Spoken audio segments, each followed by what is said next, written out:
বাড়িটা মোড়ল বাড়ি নামে পরিচিত। পদ্মজা দাদার নাম ছিল মিয়াফর মোড়ল। তিনি গ্রামের একজন সম্মানিত লোক ছিলেন। 6 কাঠা জমির উপর টিনের বিশাল বড় বাড়ি বানিয়েছিলেন 4 ছেলের জন্য। 2 ছেলে 16 বছর বয়সে আগে 1971 সালে যুদ্ধে নিহত হয়েছে। দুজনই টকবকে যুবক ছিল, আর একজন 8 বছর বয়সে কলেরা রোগে কত হলো। বাকি রইল মোর্শেদ মোড়ল।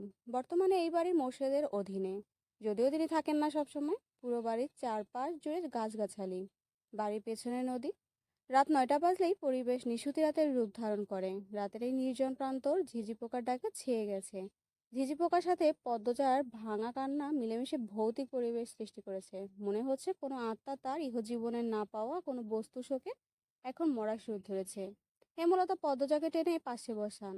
পদ্মজা ডান হাতের উল্টো পাশ দিয়ে চোখের জল মুছে হেমলতাকে বলল, মামা সৌদিতে যাওয়ার আগের দিন আমরা সবার দাওয়াত ছিল নানা বাড়ি। খালামণি ভাই বোন এসেছিল। সেদিন ঢাকা থেকে যাত্রার লোক এসেছিল স্কুলে, মনে আছে আম্মা? আছে। উঠানে ধপ করে একটা আওয়াজ হলো। হেমলতা পদ্মজা কেঁপে উঠল। পূর্ণা প্রেমা দরজায় কান পেতে রেখেছিল মা বোনের কথা শুনতে। হুট করে কিছু পড়ে যাওয়ার আওয়াজ হলে দুজন ভয় পেয়ে যায়। দরজা ঠেলে হুড়মুড়িয়ে রুমে ঢুকে পড়ে। হেমলতা বড় মেয়ের সাথে গোপন বৈঠক ভেঙে দ্রুত পায়ে বারান্দায় এসে দাঁড়ান। উঠানে বিদ্যুৎ নেই, হারিকেন জ্বালান। পিছনে 3 মেয়ে এসে দাঁড়িয়েছে। একজন মায়ের 3 মেয়ে নিয়ে একা এত বড় বাড়িতে বাস করাটা যুদ্ধ বটে। হেমলতা গলা উঁচিয়ে প্রশ্ন করলেন, কে? কে ওখানে? আমি। চিরপরিচিত এই কণ্ঠ চিনতে হেমলতার বিড়ম্বনা হলো না। তিনি ব্যস্ত পায়ে উঠানে নেমে আসেন। গেটের পাশে মোর্শেদ মোড়ল পড়ে রয়েছে, গায়ে চাদর। কাপড়ের মতো বুক ওঠানামা করছে, যেন দম ফুরিয়ে যাচ্ছে। হেমলতা দুহাতে মোর্শেদকে আঁকড়ে ধরলেন। পদ্মজা পূর্ণা দৌড়ে আসে। মোর্শেদের এমফাইসিমার রোগ আছে। এ রোগে অল্প চলাফেরাতেই শ্বাসকষ্টের উপক্রম হয় এবং দম ফুরিয়ে যায়।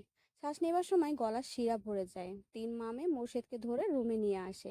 মোর্শেদ এভাবেই হুটহাট করে বাড়ি ফেরে, কখনো কাকডাকা ভরে, কখনো নিশুতি রাতে, কখনো বা কাঠফাটা রোদে।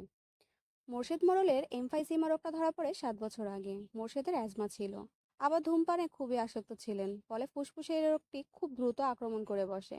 মোর্শেদ খানিকটা সুস্থ হয়ে রাত 1টার দিকে ঘুমালেন। পূর্ণা প্রেমা রুমে গিয়ে শুয়ে পড়েছে। পদ্মজা বারান্দার রুমে ঝিম মেরে বসে আছেন, জানালার বাইরে চোখের দৃষ্টি। জ্যোৎস্না গলে গলে পড়ছে। আহ, কি সুন্দর দৃশ্য! পদ্মজার মন বলছে মা আসবে তার খোঁজে, পুরো ঘটনা শুনতে আসবেই। সত্যি তাই হলো। কিছুক্ষণ পরেই হেমলতা আসলেন। আম্মা, বাতিটা নিভিয়ে দাও, বলল পদ্মজা, কণ্ঠ খাদে নামানো। হেমলতা বাতি নিভিয়ে পদ্মজার পাশে বসলেন। পদ্মজা তৈরি ছিল, তবু অপ্রস্তুত হয়ে পড়ে। খুব অস্বস্তি হচ্ছে, সে গোপনে দীর্ঘ নিঃশ্বাস ছাড়ল। পদ্মজা তখন 4র্থ শ্রেণীর ছাত্রী, বয়স 10। খুব কম বয়সেই তাকে স্কুলে পাঠানো শুরু করেন হেমলতা। সেদিন নানা বাড়িতে সবার দাওয়াত পড়ে। হানিফ চলে যাবে সৌদিতে, তাই এত আয়োজন। পরিবারের মিলন আসন বসে। স্কুল মাঠেও সেদিন নাচ গান অনুষ্ঠিত হয়। বাড়ির সবাই সেখানেই চলে যায়। বাড়িতে থাকে শুধু পদ্মজা, পদ্মজার বৃদ্ধ নানা আর হানিফ। পদ্মজা ঘুম ছিল, তাই বাকিদের সাথে যেতে পারেনি। যখন ঘুম ভাঙে আবিষ্কার করলো বাড়িতে কেউ নেই। মোর্শেদ হঠাৎ করে অসুস্থ হওয়ায় হেমলতার বাপের বাড়িতে উপস্থিত ছিল না। পদ্ম নাকি? পদ্মজা বাড়ি থেকে বের হওয়ার উপক্রম হতেই কানে আসে হানিফের ডাক। পদ্মজা মিষ্টি করে হেসে মাথা নাড়লো। হানিফ লোলুপ দৃষ্টি। তখন পদ্মজা সারা শরীর ঘুরে বেড়াচ্ছে। এতটুকু মেয়ের ফর্সা চামড়া, বিকৃত মস্তিষ্ক হানিফকে যেন বড্ড টানে। আয় তো, আমার ঘরে আয়। সহজ সরল শিশু হলো পদ্মজা। মামাটাকে সাড়া দিল। সে শুনেছে মামা ভাগ্নে যেখানে, আপদ নেই সেখানে। অথচ সেদিন মামা ঘোর বিপদেই হিসেবে জানলো। পদ্মজা রুমে ঢুকতেই হানিফ দরজা লাগিয়ে দিল। পদ্মজার মন কেমন করে উঠল হানিফের অদ্ভুত চাহনিতে আর দরজা লাগানো দেখে। হানিফ কুৎসিত অঙ্গভঙ্গি প্রদর্শন করতে থাকে। পদ্মজা দেখতে খুব খারাপ লাগছে, ভয় করছে। এদিকে আয় তো, তোর লাগে গল্প করি। হানিফ বিছানায় বসে পদ্মজাকে কাছে ডাকে। পদ্মজা কাছে যেতে সংকোচ বোধ করে। হানিফ পদ্মজার ডান হাত ধরে টেনে কোলে বসায়। তুই জানোস, তুই সবার থেকে বেশি সুন্দর। পদ্মজার কানে ঢুকেনি। সে মোচড়ে থাকে হানিফের কোল থেকে নামার জন্য। আপত্তিকর স্পর্শগুলো পদ্মজার খুব খারাপ লাগে, কাঁদতে ইচ্ছা করছে। মোচড়াস কেন ছেড়ি, শান্তি মতো বইয়ে থাক, মামা মেলা থেকে সাজানো জিনিস কিনা না দিমু। হানিফ শক্ত করে 2 হাত ধরে রেখেছে পদ্মজাকে। পদ্মজা কিছুতেই নামতে পারছে না। মামা, আমি চলে যাব, কাঁদো কাঁদো হয়ে বলল পদ্মজা। কই যাবি? মামা ধারে থাক, বলল হানিফ। হানিফের শক্তপোষ হাতের স্পর্শগুলো খুব অস্বস্তি দিচ্ছে পদ্মজাকে। স্পর্শগত জায়গাগুলো ব্যথায় বিষিয়ে উঠছে।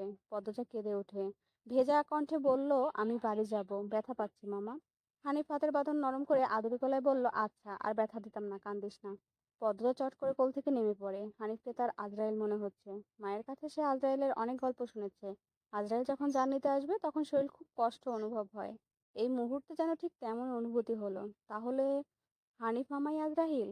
পদ্মজা দরজা খুলতে পারবে না, তাই হানিফকে ভীত কণ্ঠে অনুরোধ করলো, মামা দরজা খুলে দাও। কেন? আমি তোরে যাইতে কইছি? হানিফের কর্কশ কণ্ঠের ধমকে পদ্মজা ভয়ে কেঁপে উঠল। তার চোখ বেয়ে জল পড়তে থাকে। হানিফ পদ্মজাকে জোর করে কোলে তুলে নেয়। পদ্মজা কাঁদছে, খুব ভয় লাগছে, বারবার বলছে, মামা আমি বাড়ি যাব।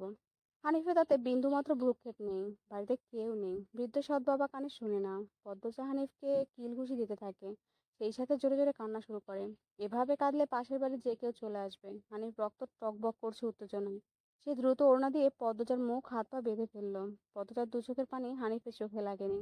হানিফ ভীষণ আনন্দ পাচ্ছে, পৈশাচিক আনন্দ পাচ্ছে। সে সিগারেট জ্বালায়, খুব আনন্দ হলে তার সিগারেট টানতে ইচ্ছে হয়। সিগারেট টানতে গিয়ে মাথায় আসে নৃশংস ইচ্ছা। নাক মুখ দিয়ে ধোঁয়া উড়ে সিগারেট দুই আঙুলের মাঝে পদ্মজার বাম পায়ের তালুতে চাপ দিয়ে ধরে। পদ্মজা হাউমাউ করে কেঁদে উঠল। হেমলতা দুহাত শক্ত করে মেয়েকে বুকের সাথে জড়িয়ে ধরে।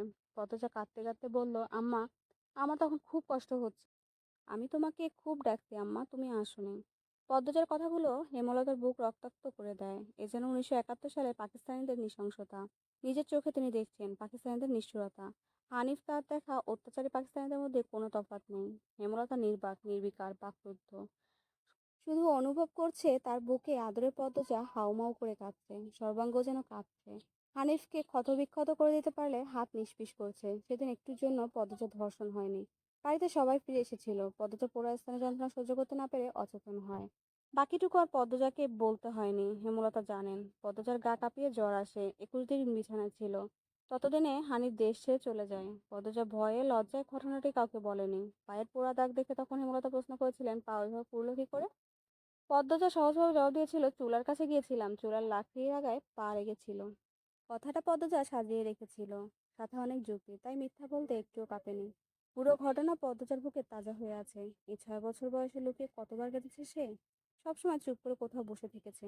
এর হেমলতা মেয়ের নিশ্চুপতা দেখে মাথা ঘামায়নি, কারণ পদ্মজা ছোট থেকেই চুপচাপ ছিল। কিন্তু আজ হেমলতার খুব আফসোস হচ্ছে, নিজেকে অপরাধী মনে হচ্ছে। তিনি ভেবেছিলেন তার 3টা মেয়ে তার কাছে খোলা বইয়ের মতন, চাইলেই পড়া যায়। বিশেষ করে পদ্মজাকে বাড়ির পিছনে নদীর বুক দিয়ে তরতর করে বয়ে যাওয়া হচ্ছে স্বচ্ছ টলটনে পানির মতো মনে হতো, যার জীবনে অস্বচ্ছ বলতে কিছুই নেই, সবই সাদামাটা, সহজ সরল। অথচ পদ্মজার জীবনে কত বড় দাগ জল করে জ্বলছে, কত বড় ঘটনা লুকিয়েছিল।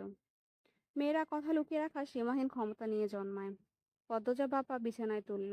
হেমলতা পদ্মজার পা কোলে নিয়ে পোড়া দাগটা দেখেন মনোযোগ দিয়ে। রক্ত টকবক করে ওঠে, রন্ধে রন্ধে হিংস্রতা যেন লুটপাট খাচ্ছে। এই পোড়া দাগ হানিফের রক্ত দিয়ে মুছবো, কথাটি কত সহজ করে বলছেন হেমলতা, তবু পদ্মজা কেঁপে উঠল। কি যেন ছিল কথাটিতে, শরীরে পশম দাঁড়িয়ে পড়ে। হেমলতা বারান্দার রুম ছেড়ে বড় ঘরে ঢোকেন। মিনিট কয়েক পর রামদা ছুরি হাতে নিয়ে উঠোনে যান। উঠোনের একপাশ শক্ত পাথর আছে, ছুরিটা পাথরে ঘষতে থাকলেন সাবধানে। ঘষতে ঘষতে পাথর গরম হয়ে আগুনের স্ফুলিঙ্গ দেখা দেয়। মনে ধরে গেছে। পদ্মজা বারান্দা থেকে দেখছে, অজানা আশঙ্কায় তার বুক কাঁপছে। হেমলতা বারান্দা পেরিয়ে রুমে ঢুকতে যাবে, তখনই পদ্মজা উৎকণ্ঠিত গলায় ডাকলো, আম্মা। আন্না চাচার এক মেয়ে নিখোঁজ, শুনেছিস তো বড়দের মুখে? সেই মেয়ের ধর্ষক হানিফ, ধর্ষণের পরে পুঁতে ফেলেছে। অলন্দপুরের এই কথাটি, একটা মানুষ এতটা নৃশংস। আমি যখন ঢাকা পড়তাম বাড়ি এসে জানতে পারি ঘটনা। আম্মার অনুরোধ আর কান্নায় আমি সেদিন মুখ খুলিনি। এত বড় পাপ চেপে যাই, সেই শাস্তি আমি ধীরে ধীরে পাচ্ছিলাম, আজ পুরোপুরি পেয়ে গেলাম। আমার পাপের শাস্তি শেষ হয়েছে। হেমলতা কথা শেষ করে জায়গা ত্যাগ করলেন। কি ধারালো প্রতিটি বাক্য! হেমলতার মুখ দিয়ে যেন আগুনের স্ফুলিঙ্গ বের হচ্ছে। পদ্মজার মস্তিষ্ক শূন্য হয়ে পড়ে।